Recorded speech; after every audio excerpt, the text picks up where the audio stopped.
Hello, আজ আমি বানাবো একদম দারুণ স্বাদের ডিম ভাপা। এর জন্য আমি ডিমটাকে সেদ্ধ করে মাঝখান দিক দিয়ে কেটে হালকা ভেজে নেব। এরপর এটাকে নামিয়ে রেখে দেবো। এরপর এতে আমি আবার কিছুটা তেল দিয়ে এতে কিছুটা রসুন আর পেঁয়াজকে হালকা নরম করে ভেজে নেব। রসুনটা একটু ব্রাউন কালার হবে আর পেঁয়াজটা হালকা নরম হলেই আমি নামিয়ে রেখে দেবো। এইভাবে পেঁয়াজটাকে আমি নামিয়ে তারপর এর একটা মশলা আমি রেডি করে নেব। দেখো, এর জন্য আমি নিয়ে নিচ্ছি কিছুটা পোস্ত আর কিছুটা সর্ষে।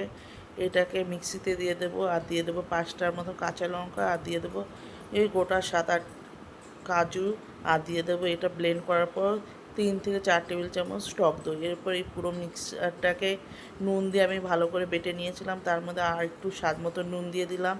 আর এর উপর দিয়ে দেবো পরিমাণ মতন হলুদ আর দেবো স্বাদ অনুযায়ী চিনি।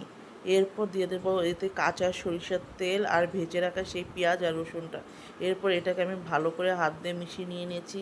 এরপর সেই ভেজে রাখা হাফ করে ডিমগুলিকে এর মধ্যে ভালো করে বাটির মধ্যে আমি সাজিয়ে নেব।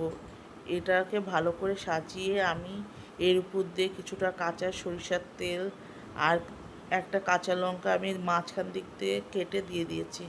এইভাবে আমি পুরো মিশ্রণটাকে বাটির মধ্যে রেখে ঢেকে গরম জলের মধ্যে 15 থেকে 20 মিনিট ভালো করে ভাপিয়ে নেব। আর এইভাবে ভাপিয়ে আমার রেডি হয়ে যাবে ডিম ভাপা। আর এটা এত টেস্টি হয় যে গরম ভাতের সাথে একদম অনবদ্য। প্লিজ বাড়িতে একবার বানিয়ে দেখো।